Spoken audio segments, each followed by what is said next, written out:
Connecting Caregivers with author, speaker, caregiver advocate, and talk show host Linda Burhans, the gal who cares for caregivers. Around the world today, it's time to lift you up. It's time to celebrate. Good afternoon and welcome to Connecting Caregivers, the show where you can find help and hope. With me, Linda Burhans, the gal who cares for the caregivers, with love, laughter, and lessons learned, because I got a whole bunch of all that stuff. You do. Yes, I do. And with me, as always, is my best friend, my co-host, and my sidekick, not psychic, Lynn Thornley. Good morning. How are you today? Doing okay. Good to be here. It's good to be in here where it's not cold and rainy. I know, but we can't complain what they got up north. No, and we can complain. My plants are very happy. Oh, and you're happy you don't have to water them, and my car's clean. That's good. So you got to find a little good out of everything. Yeah. We have a special guest on the show today, Lucas Miller, who is a board-certified music therapist with Seasons Hospice. Welcome. Yes, ma'am. Thank you. Thank you for having me. It's a pleasure. Oh, I'm so glad you're here. We're going to chat in a little bit. But first, I want to say a shout out to our newest listeners. We have Randy in Philadelphia, Pennsylvania. We have Nancy in Michigan, and we have Corrine in Tampa. Welcome. And then last week, I told you guys about our two new binge-watching guests, people, Ray and Mac from Boynton Beach. So as of last week, they had binged 13 episodes on YouTube of Connected Caregivers. And this week, they're up to 27. Oh, we love them. There's only about, 1,000 of them.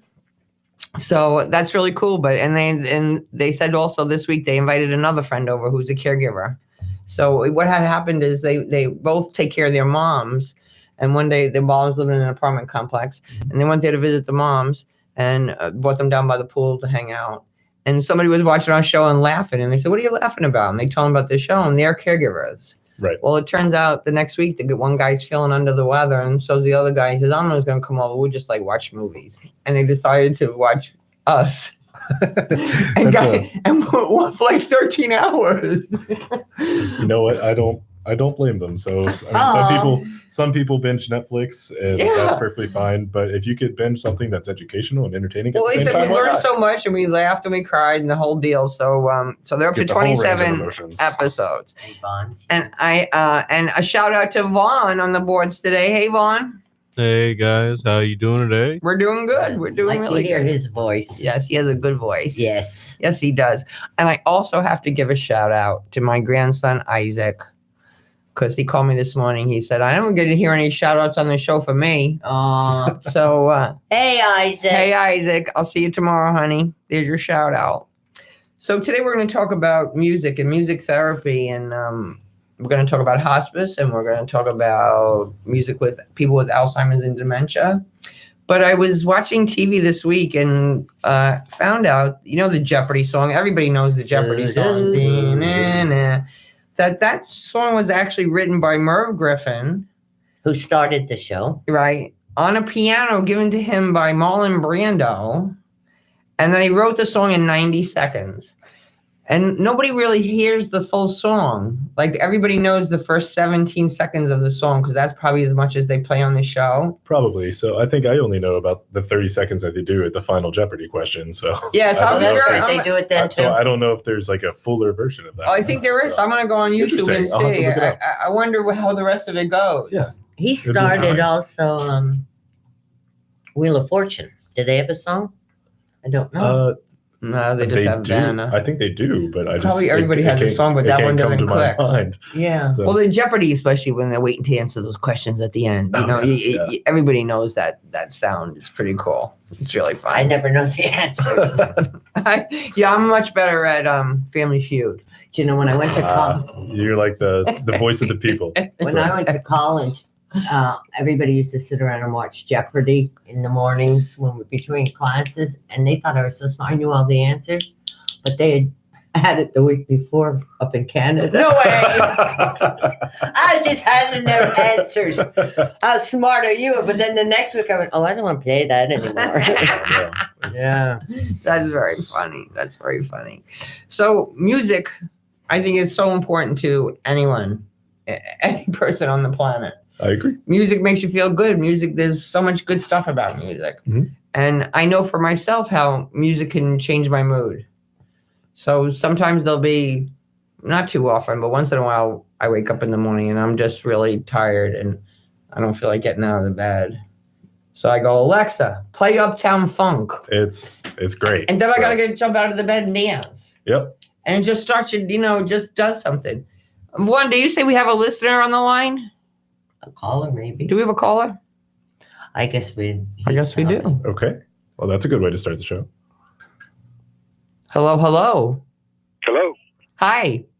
Linda. Yeah? Walter Briggs in New York Jets.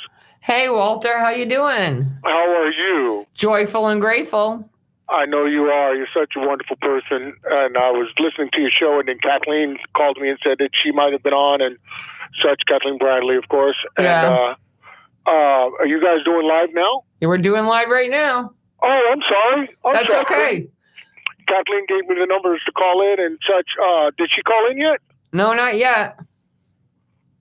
Oh my God, my big sister. But I just wanted to thank you for all that you do, and especially for caregivers, as you know, that former caregiver for my ex-wife that had Yeah. Lou Gehrig's disease, and Yeah. 5.5 years there, and just forgot about myself. And the one thing I can say is that if you are a caregiver, the one thing you cannot do is forget about yourself. That's right. Because I found out that I was sick. At the same time, I'm trying to take care of somebody that can take care of themselves, movements or motivation can speak, but nothing else. And it's a hard thing to do. But you know what? With the grace of God, I stayed in and I did exactly what it is God told me to do. And I stayed there. Yeah. And I hung it out. And, Good job. And 5 years later now, I thank God for his infinite wisdom. I gave up all my TV commercials and television, and pro football didn't define me, but I moved to Atlanta, Georgia, where now I'm working on a lot of projects here, movie-wise. And So cool, Walter. I just got back and bought a beautiful house here in Atlanta, you. Georgia. And God is good. God is good. But caregivers, don't give up. Yeah, Please please. don't give up. It's a hard mission to have, but God knows what he's doing. And he's making you stronger if you're a good caregiver. And Kathleen cares for her grandson and such. And we just watch each other, but it makes us stronger. So That's great, one thing I Walter. just want to How about say if I you- give you a call this week and we'll talk some more? absolutely. Catch up. Absolutely. God bless you. And anything I can do to help you and your movement, especially Hands and Heart Spec Care, which is my foundation, I'd be willing to do. Thanks, Walter. Have a delicious day. God bless. God bless you. He's a cool guy. Sounds like it. Yeah, he's a cool guy. He took very good care of his wife.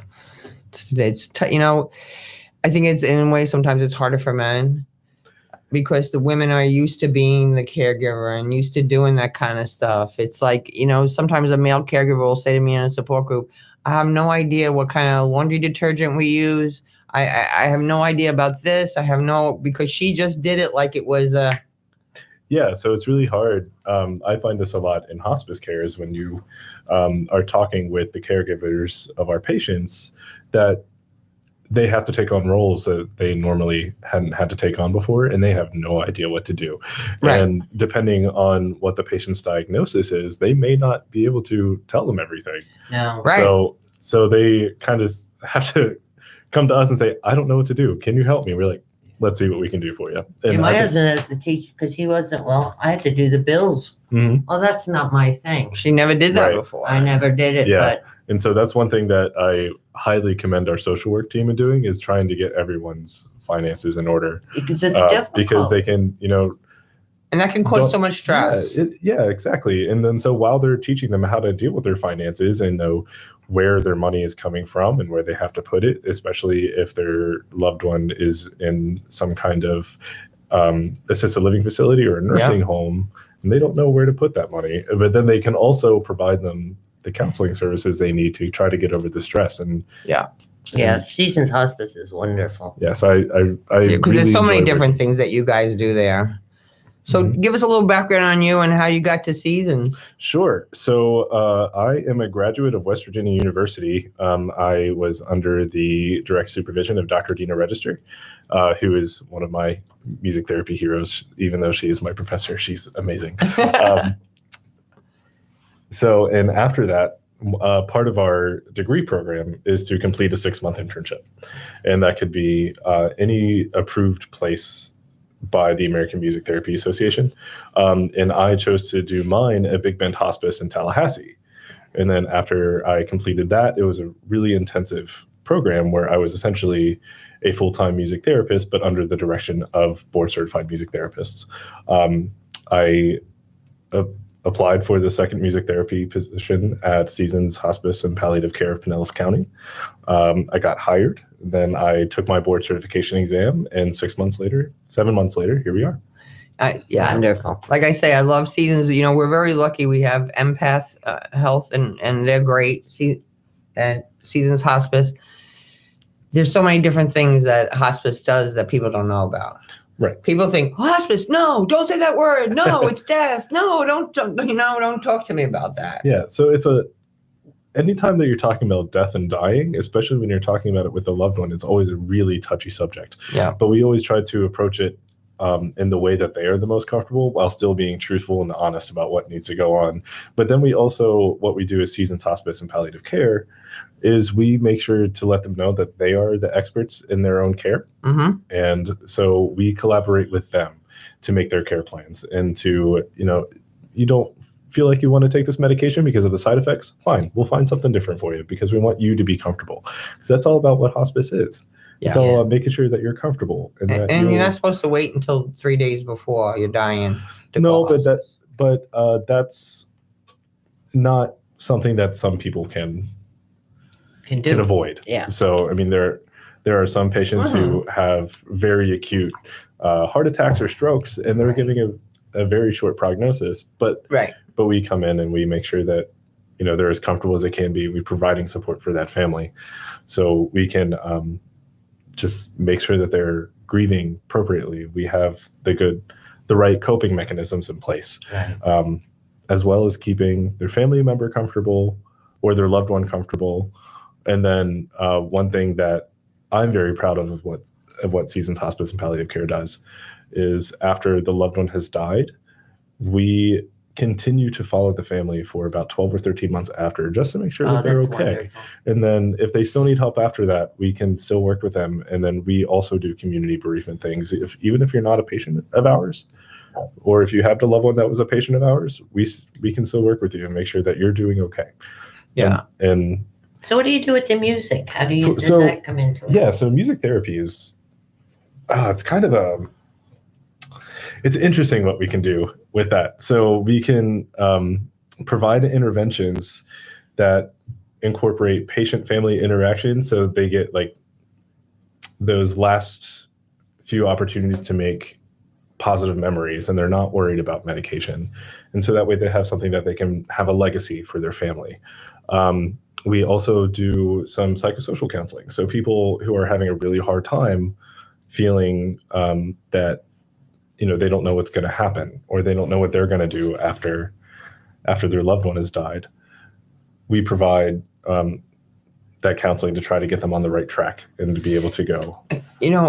When my mom had hospice, Buddy Doyle was her hospice chaplain, was just such a wonderful man through the entire process. But one day he came to me and he said, "Linda, she's ready." Mm-hmm.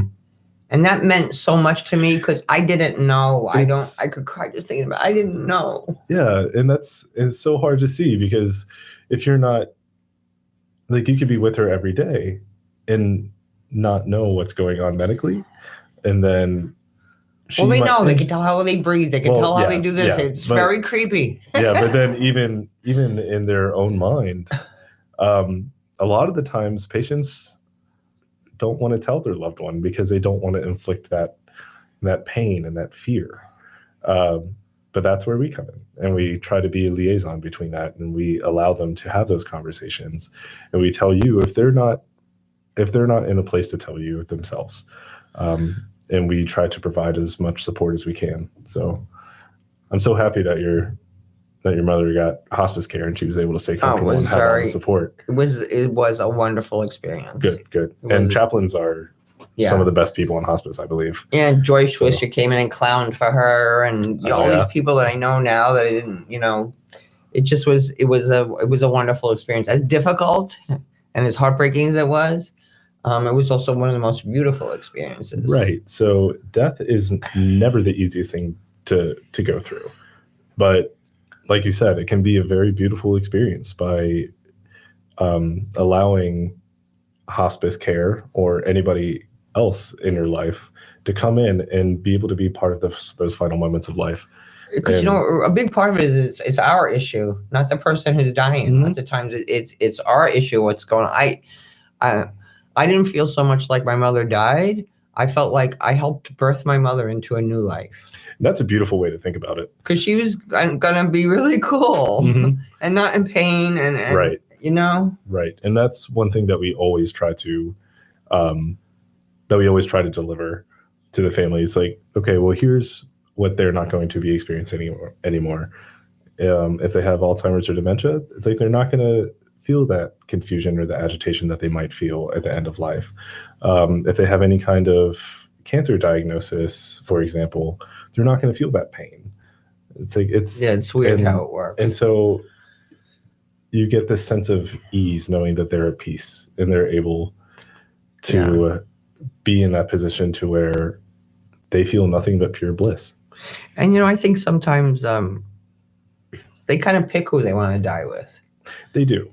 They wait till you go to the store or something, because I really believe in that, because the more and more that I've been involved with people with death, I really think sometimes sometimes they don't want anybody in their family there.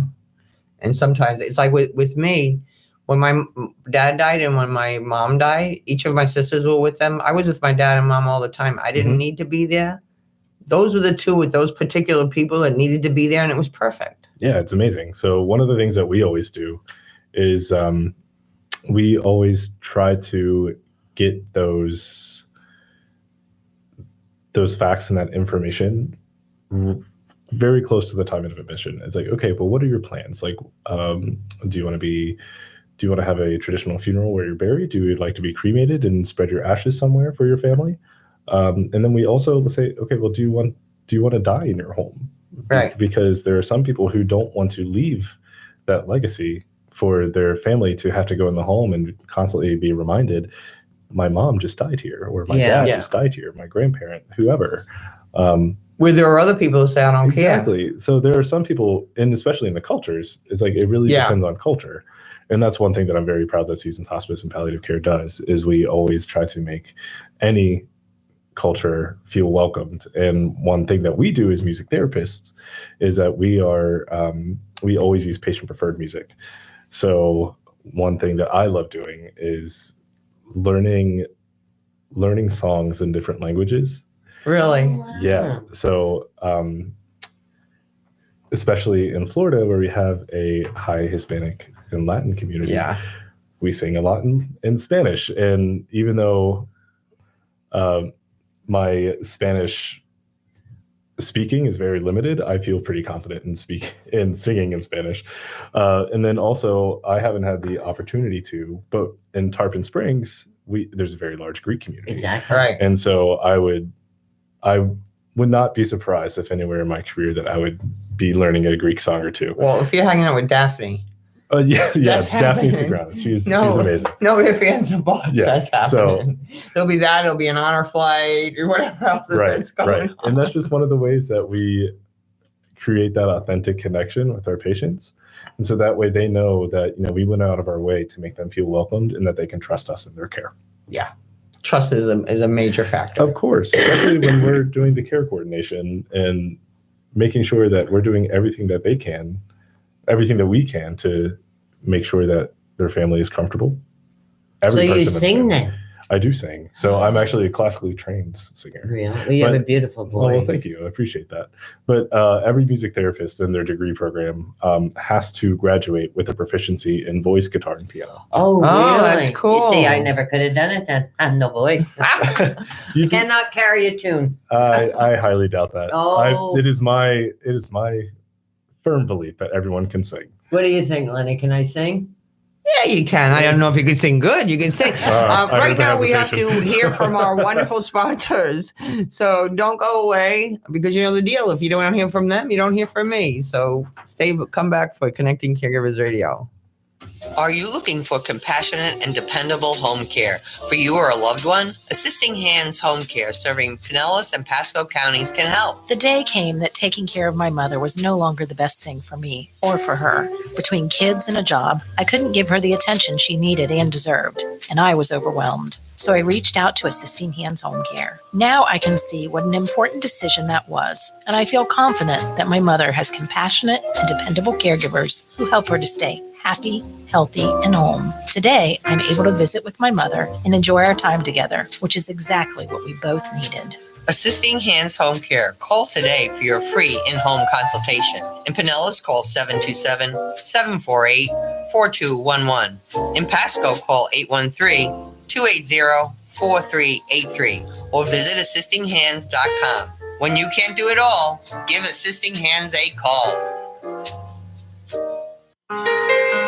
Arden Courts is an assisted living facility designed to care for those that are struggling with dementia or Alzheimer's, where families and residents can feel the freedom with a nurse on site 24/7. Arden Courts provides specialized memory care in a safe and nurturing environment. They recognize every individual's physical, mental, and social needs and provide a secure environment that fosters independence for as long as possible. Walking paths, visual cues, and home-like amenities invoke a sense of freedom and independence. At Arden Courts, their goal is to make your loved one as comfortable, independent, and healthy as possible. They offer 10 hours a day of activities and programming, with a unique setting of a home-like environment and 4 theme houses. It warms my heart to see how happy the residents are. Please call or stop in to talk with a representative. Arden Courts of Seminole at 727-517-7800, Largo 727-559-8411, or Palm Harbor 727-771-1600. Give them a call.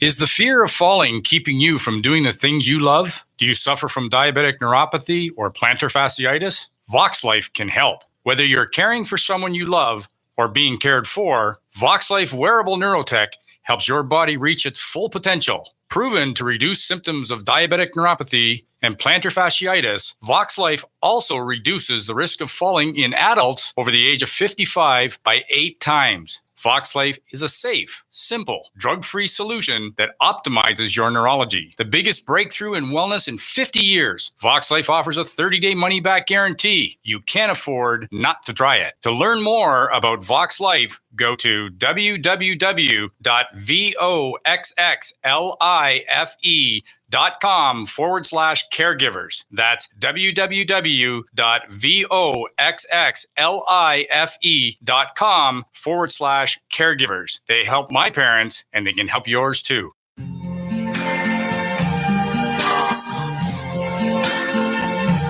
I see trees of green, Red roses too, I see them blue. for me and you. And I think to myself, what a wonderful world.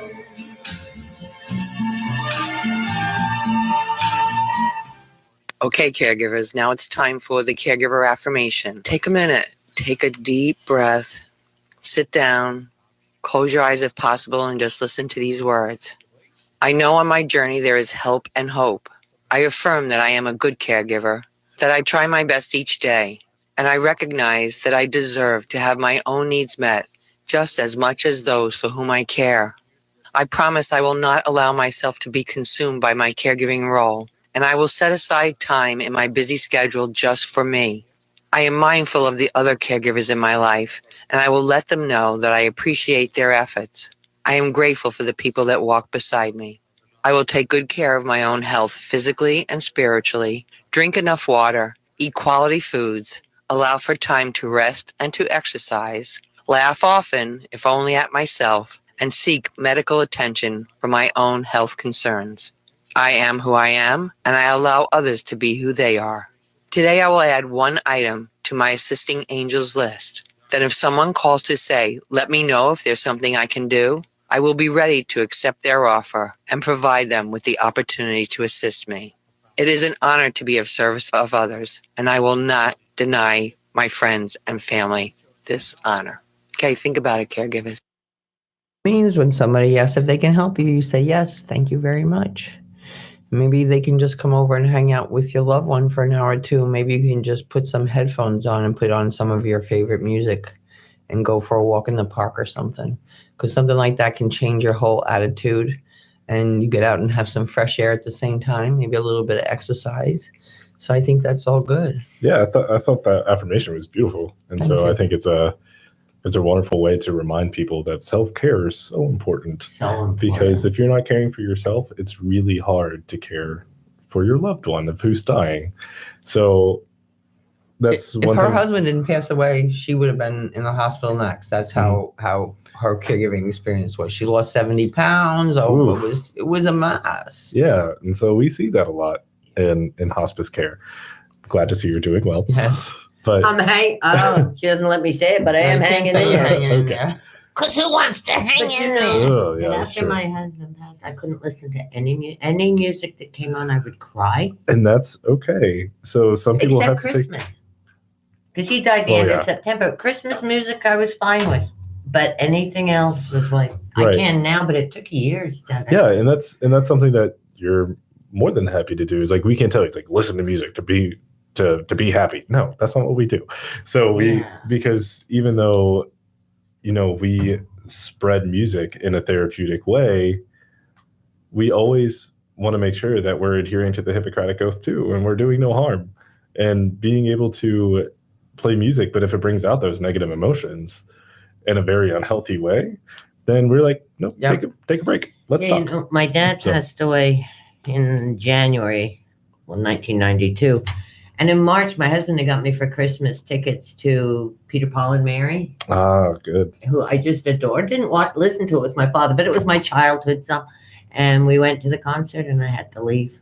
I just started crying. Because music touches your soul. It does, and that's one of the things that we always love doing is being able to provide that little bit of extra connection that for the patient, their loved one, and even to our team. And so that's one thing that I really love about Seasons. And different songs mean different things to different people. And it's like my granddaughter's getting married. I told her the other day, we are family, my girl. Yep. There are certain standards that are just the family songs that when you hear those, puts a smile on your face. Yep. And brings back great memories, kind of thing. And that's one of your daughters. They had butterfly kisses. Yeah. For Nicole. I love that. And that's one of the reasons we as music therapists will always use patient preferred music and the family. Yeah, the music because I could hate the music you like. It's like if you were a patient of mine, let's say. Yes, let's make believe I'm a patient of yours. Sure, And let's go. Come on in. What are we going to make sure you take good care of me? I think hip hop for her. Hip hop, okay. Okay, I can see you listening to All right. some Eminem. right. That would be fine. But I would one of my very first questions after I introduce myself, what kind of music do you guys like listening to? And then if they say country western, I'm like, okay, well, here's the songs that I have in country western. Here's some artists that I have. Any of those sound good to you? And if not, then I'll play what I have. But I always promise that for the next visit that I will learn their music. Because you can do that. Yes, we're trained to do that very quickly. Exactly, because that must be part of your training. I mean, it's so important. And that's one thing that I loved about being. But you're learning something new all the time. It's an amazing field to be in because I have that opportunity to do that. And then I'm exposed to music that, I've never heard of before that might be healing for me and part of my self-care routine. Or a song just you never heard before. Right, exactly. And then I can bring it to my team and say, this team, it's like, listen, it's like, I just listened to this amazing song that this patient gave to me. I want to share it with you guys because that can be our form of self-care too, especially because we have weekly meetings for our team to discuss our patient needs and what's going on. If there's anything that we can do as a team to fix a problem instead of someone just seeing something and then trying to figure it out themselves. Yeah.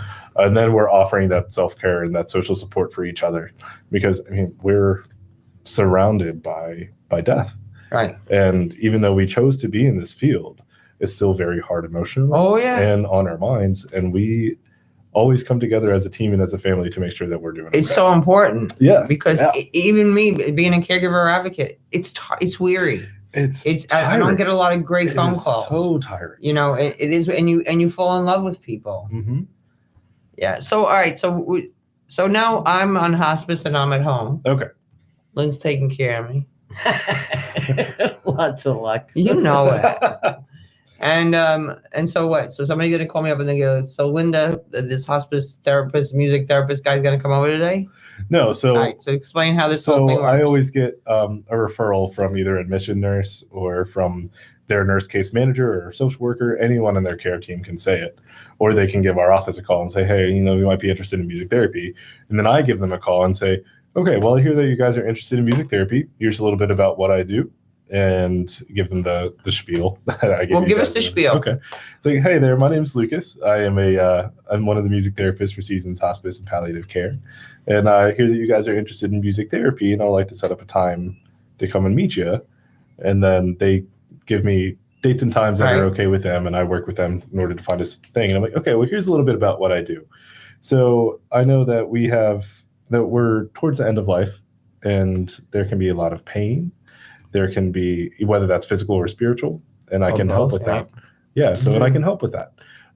If your loved one is having breathing issues, I can deal with that because your body wants a natural response to rhythm. So we do, one of the big things that we do is called the ISO principle.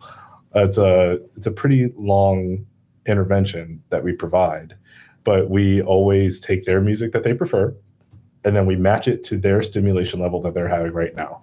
So let's say you're breathing at 28, 30 times a minute, which is very rapid and very uncomfortable. We'll play music that kind of matches that, and then we'll slowly bring down our music little by little. And hopefully then it brings down the person little by little. Wow. They follow us instead. So because your body That's amazing. So your body has a natural response to rhythm and tempo. And so, it does, yeah. And so if they hear something externally and it's something that your body has a preference to, or your mind has a preference to, so say you like country western music, I would probably start with something like Johnny Cash. And then I want Motown. You want Motown. Oh, that's something that I don't actually sing a lot of. I want Linda by Jan and Dean. Okay. Ooh, that's a new one. Yeah. You have to look So, at that. I will. That's so, our I mean, song. I got to add it to my rep list. Yeah. So, but we'll just say country western music, yeah. for sake of example. So like I might start with something like Johnny Cash, like Ring of Fire. It's very rhythmic, On the road alternating again. bass. Oh, that's Willie Nelson, right? Well, yeah, but I mean that's still the same thing. type. It's still very, very rhythmic, very fast. And then we'll slow it down little by little. Maybe go into some Dolly Parton with Coat of Many Colors. Oh, and I then love we her. keep going down to the part to where we're either like maybe playing one or two notes a measure, and so we're singing very, very quietly and very slowly to match what we want them to be at. So being at that 28 to 30 starting off, personally, I've seen people go from there all the way down to a comfortable 18 or 20 respirations a minute. Wow. So I didn't realize it worked that way. That's wonderful. Yeah, I thought and- it was just memories and Nope. So we can actually do things with the body as well. So, and that's just one thing that we do as hospice music therapists. With music therapists, if you're board certified, you can go through all throughout the lifespan. So we can do anywhere between NICU and end of life. Wow. And we do different kinds of interventions depending on what kind of population that we're working with. That's one of the reasons why we go to school and become board certified for this. So we can get all that knowledge and be able to be educated on a bunch of different and you have to play an diagnoses and- instrument. You said to be to go into school for music therapy, you're part of the school of music, and so you have to take lessons on your instrument of choice. And so mine was voice, so I'm a classically trained opera singer, but I also love it. But we also have to be proficient in piano and guitar by the time we leave. So there are some people who majored in some kind of orchestral instrument like clarinet, flute, violin, anything like that. One of my best friends plays cello. She's amazing at it, but she's incorporating that into her practice too. Yeah, and why great. not? But she also has to go the extra step of being proficient in voice, piano, and guitar. Have you ever sang opera for somebody? Very little. Because sometimes someday you're going to come across somebody. Yeah, so I have that wants I have opera, a little you know what I bit. mean? So either that, or if I'm in a place where if I'm singing like that, I might disturb other people, especially if I'm in a facility. Yeah. I have some videos of me singing opera that I can Very do. We cool. always try to do live music, but if we have no other choice, we'll go into Any music Spotify is good music. or YouTube or something. And that's lucky we have all that today. Although Yes, and it's an because amazing somebody can tool say for they us. did a song, and so I got to tell you the story. There was a guy that used to come to my support group, and his wife lived in a community, and he came religiously. And he says to me one week, "Linda, did you ever hear that song King of the Road?" Roger and Miller? I go, yeah. And I go, yeah. He goes, well, when that song came out, my wife wrote a song, Queen of the House. He said, but we were young and we didn't copyright it and we didn't do it. And we went and sent it to Nashville and somebody stole it. Somebody else made the song. So. And he was like, if I could just hear that song though, well, it took me a few months, but I found it on eBay. And the perfect 45 record came in the mail. Oh, beautiful. And so I give it to a guy and he puts it on a CD for me. And so this man, his wife in the community also had a boyfriend in the community. And sometimes it was so sweet. You would go there and he'd be sitting holding her one hand, the boyfriend be sitting holding her other hand. And the only time, though, she's still connected with her husband, though, was on the day the music man came. So we planned this whole thing and we're going to play it at the, when the music man comes. And we invite the family, and the family gave us pictures of mom and dad around the age when it was made. And we put everything in a shadow box with the record, and everything. And so the guy's playing for like an hour and he goes, any requests? And somebody goes, King of the Road. Right. They play that. And then he goes, any other? And this was God, because the man just opened his mouth. He said, I wish I could hear Queen of the House. Bang, it comes on. There it is. His wife had been sitting with her head down and she got up and they did the most beautiful dance. And everybody in the community was like, you wrote a song. And it was just so damn joyful. Yeah. And that's one of the things that we really encourage. So music therapists, we don't claim to own music, but we love it if you guys can play music and provide that connection for yourself. So I like assigning my people homework if they're having a really hard time. It's like, here's what do you tell them? It's like, here's what I want you to do. It's like, I want you to find one of your favorite songs that you've always had, or a song that you've had a wonderful memory with your loved one. Okay. Listen to it and try to think of all of those memories. Create that legacy. So that way they're not just sitting there and saying, my mom is dying.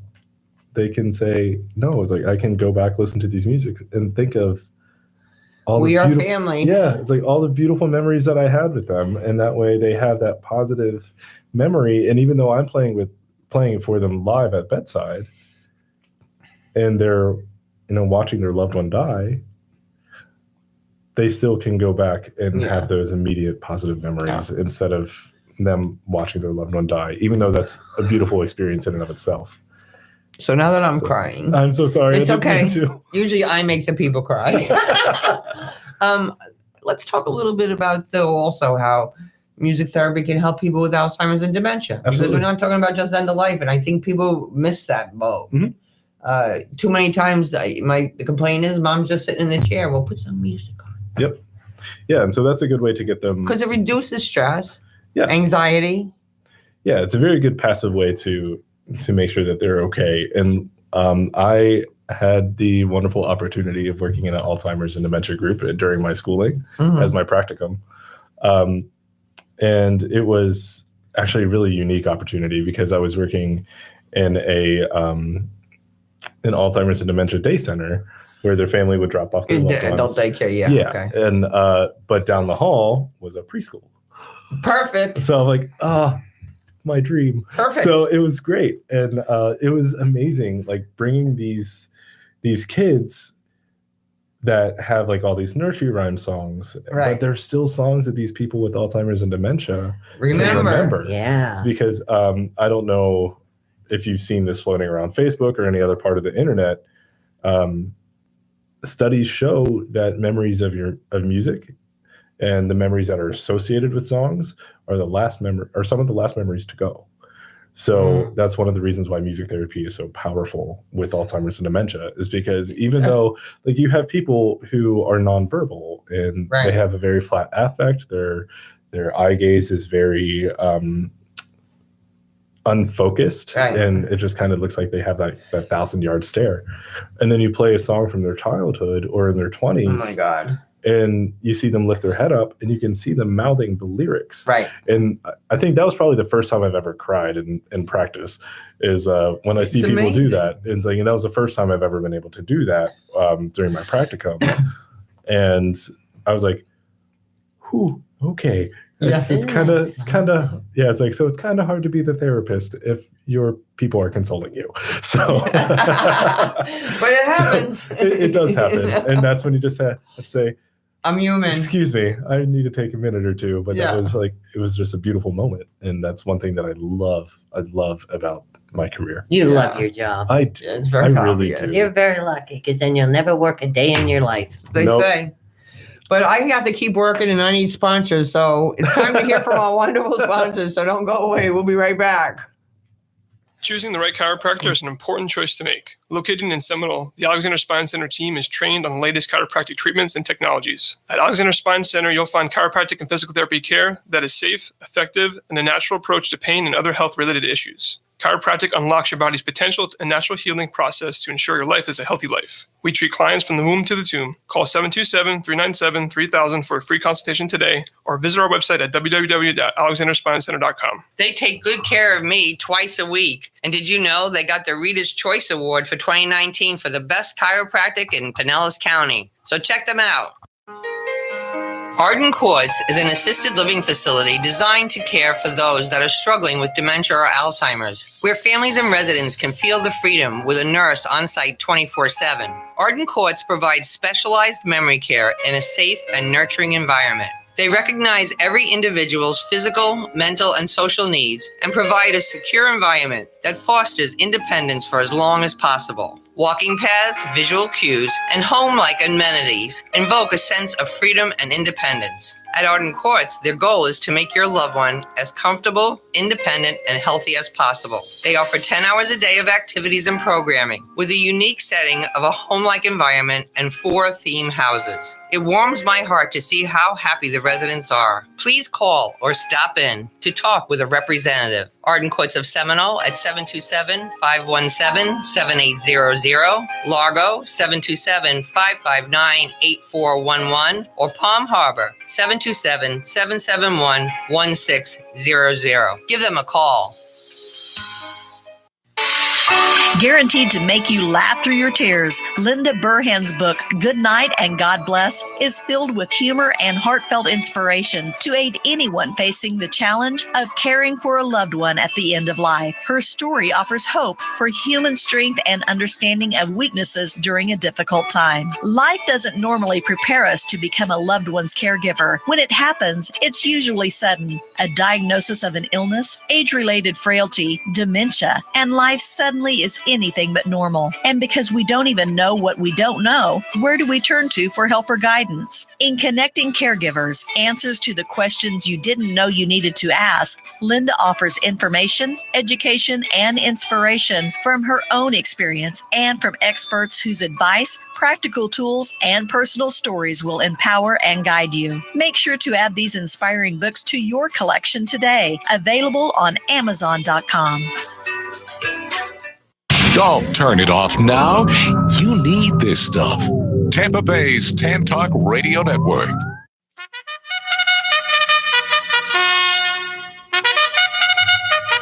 And we're off. No, we're not really off. You know what that means? It's time to get your pen and paper because Lynn has good stuff to tell you, right, Lynn? I do. Yeah, you do. On February 12th from 11 a.m. to 12:30 p.m. with registration at 10:30 at Arden Courts in Largo is a free dementia seminar on navigating Alzheimer's and the Alzheimer's spouse with guest speaker Mary Kay Doyle. Please RSVP to 727-559-8411.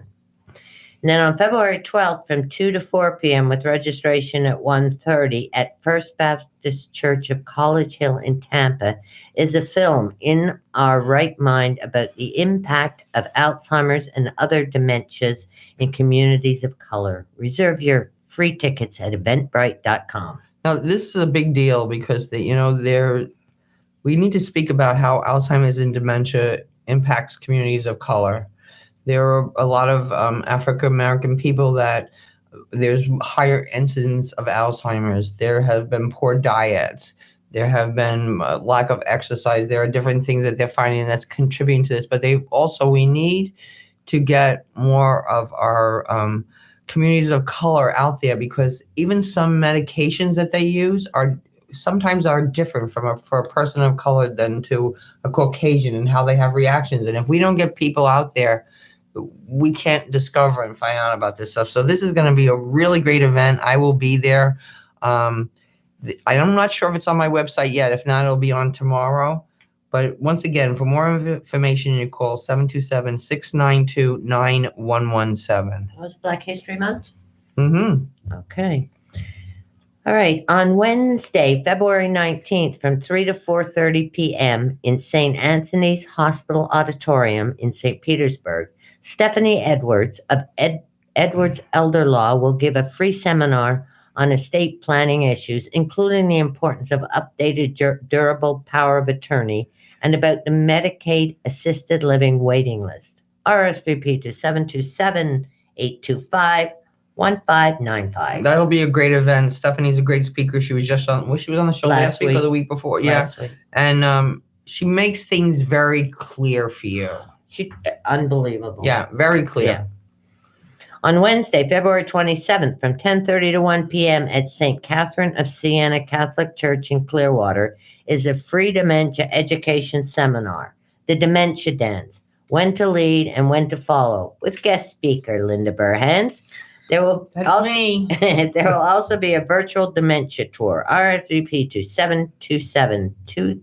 727-200-4174. If you have not experienced the virtual dementia tour, you need to experience it. It'll be going on all day while I'm speaking and while everything else is going on. I don't care if I'm speaking and you walk out to do the virtual dementia tour, because it's that important.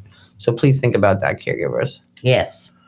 And then every Wednesday in February from 12 to 1 p.m. at the Sunshine Center in Sunshine Center in St. Petersburg, Susan Brem will facilitate a care partner support group. For more information, call 727-490-8609. Thanks, Lynn. Okay. Lots of good things to do. Lots of good things. All right, so let's get back to this music a little bit, too. I think we have to also be cognizant of overstimulating our people with music. Of course. Can we talk a little bit about that? Sure. So it's kind of like what I said before, when we have to take the Hippocratic Oath and to do no harm. So if we're seeing people that are being overstimulated, especially in people towards the end of life, that can mean a lot of things. So it could just mean the anxiety or agitation, but can also cause physical pain. And so we are always observing and assessing. It's like, are we providing the perfect amount of stimulation? Is it too little? Are they, getting anything out of this, or is it too much and they're receiving too much? And so we're always playing that dance, and we're always dancing that with our patients and our caregivers to make sure that we're doing the best we can to make sure that they are comfortable and in the most pristine state of mind that they can be in. Well, care partners, I think you have to remember, you always have to go by their lead. You have to follow their lead, and they're going to let you know if they're agitated, if they're not happy, if they're whatever. And maybe sometimes, especially somebody with Alzheimer's, they might want to hear the same song 15 times in a row, and that may agitate you a little bit. So that's when you got to take a little walk, or just dance with them, or just goof around about it. Yeah, it's all about validating the person, especially with Alzheimer's and dementia. So if they want to hear the same song 15 times because they don't remember that you played it 3 minutes ago, say, sure, that's a wonderful song. Let's go ahead. Let's get into it. Right. And hopefully it's a song you like, though. even if it's not, I do it with a smile on my face, and they'll never know the difference. Yeah. Well, I'll tell you, sometimes, I'll just be having a tough day, and I'll just go over my bedroom and lay on the bed, and I'll just say, Alexa, play meditation music. And I just, for a half hour, can lay there and just feel so much better. Right. And so as music therapists, we actually can use that kind of music and that really peaceful background to do guided imagery with music. And so we take the ebbs and the flows of the music, and we can do somewhat of a guided meditation as well. Can you explain to my listeners what a guided imagery is? Sure, absolutely. So in guided imagery, especially in music therapy, we have the song or the music going on in the background, and we use the natural feel of the music. So if there's a crescendo, we give you images that are very grand and like Like you're the on, Grand Canyon. yeah, or you're standing on top of a mountain, things like that. And you're like, and we try to incorporate every sense. It's like you feel the air against your skin. Like if we're describing the beach, it's like you can taste the salt in the air, things like that. Yeah. And then as the music kind of comes down, we're like, okay, and then like it's like we try to have them like tense up their muscles in those high points, and then during the decrescendos and when the music gets softer, it's like relax, breathe out. And one of my favorite guided imageries that I've done was actually back in school. One of my dear friends, Zoe, she ended it with having us picture a candle, and then as the song was ending, she was like, and you just let out this tiny breath and the flame extinguishes, and take a deep breath and just keep that breath going. And then like towards the end of it, all of us were just like, I know. so like we all just like kind of laid there for like 5 or 10 minutes. We're like, I don't want to move. Right. And then it was time for us to go to our next classes, and we're like, no, I'm good. Yes. So Yeah. You know, with music though, I always, you know why the songs when you were dating, those are all happy. Then there's my favorite song, I don't know why I love it or where I heard it, but I ask Alexa every day practically to play it. And Send in the Clowns. Yeah, Send in the Clowns by Judy well, Collins. it's a beautiful song. So even if you don't know why you like the song, it might not be the lyrics. It could just be the beautiful harmonies, the beautiful melodies that are going Is on. that because I never could figure out why? I just love that song. so- And she'll play it by Barbara Streisand, who I love, but I like it by Judy Collins. I don't know. It's more than Well, yeah. So in Judy Collins is an amazing version of that song. Yeah. But yeah, a lot of it, especially with Send in the Clowns, is during the main parts, it's so simple yet hauntingly beautiful. Yeah. And Okay, so maybe now I So it might just be like Yeah. the melody and how the harmonic Something structure of about the it, song yeah. that your body's just responding to. Interesting. Okay. Really interesting. So what's the last thing our caregivers need to hear from you today? Take care of yourself, please. Yes. So that is one thing that I will always preach about. I will stand on my soapbox until there is not a board left, is you need to take care of yourself. Right. And please. And your loved one wants you to take care of Yes. yourself too. It's like They don't want you killing yourself. No, because if they see you that you're not taking care of yourself them and you're sad. starting to hurt, they're going to respond to that. Yeah. Whether they know it or not. And Right. if you're not taking care of yourself in the best way possible, it's really hard to take care of your loved one in the best one possible. Yeah. And that's one thing that we do at Seasons Hospice and Palliative Care is we work with people to create those coping mechanisms and to be able to make sure that they're taking their self-care seriously as the care for their loved one. And what's the website and phone number? So you can always just find us as Seasons Hospice and Palliative Care. The phone number slips my mind. I am It a will bad be on the employee. website. Thank you so much. It's on my website already. Yes. And so if you have any questions about Seasons Hospice and Palliative Care, please Just go to my website or call them. so you or can go to whatever. Linda's website or you can give our office a call and we'll be more than happy to discuss what we can do. And if you believe that your loved one is appropriate for hospice, then we will get you in the right track. Yep. It's worth a phone call. Thank you, Very true. Lucas. Thank you so much for having me. It was a pleasure. Thanks so much for tuning in today. I know how precious your time is, and I appreciate all you people around the Connecting Caregivers table. Tune in next week. We'll have some more fabulous guests. Remember, God loves you all the time, and have a delicious day. WTAN Clearwater, FM 106.1, WDCF Dade City, FM 102.3. WZHR Zephyr Hills.